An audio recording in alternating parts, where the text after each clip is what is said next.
काय म्हणाले साहेब तुम्ही? शेतकऱ्याची कर्जमाफी का करायची नाही का?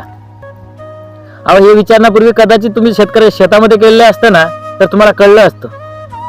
अहो, त्या शेतकऱ्या शेतामध्ये जाऊन कधीतरी तुम्ही राबा, उन्हाचे चटके सहन करा, पावसामध्ये भिजा, तुम्हाला कळेल हो शेती काय असते. तर तुम्ही काय त्या एसीच्या रूम मध्ये बसले असतात, तो शेतकरी बिचारा उन्हात राब राब राबतो.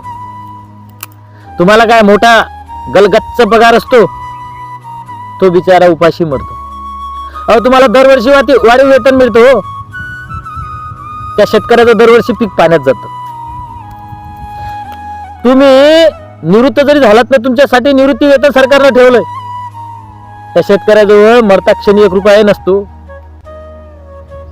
आणि तुम्ही म्हणता शेतकऱ्याची कर्जमाफी का करायची? अहो, हा देश कृषी प्रधान म्हणता ना तुम्ही, मग या देशातला तो कृषी करणारा शेतकरीच मरतोय.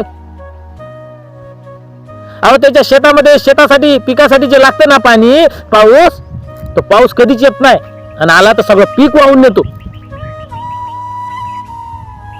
काय उत्पन्न येणार हो त्याच्या घरी? अहो, त्याच्या लेकराला तो साधं कपडे घेऊ शकत नाही, एखादं खेळणं 5 रुपयाचं मागितलं ते घेऊ शकत नाही, तर ही विचारता कर्जमाफी का करावी नाही का?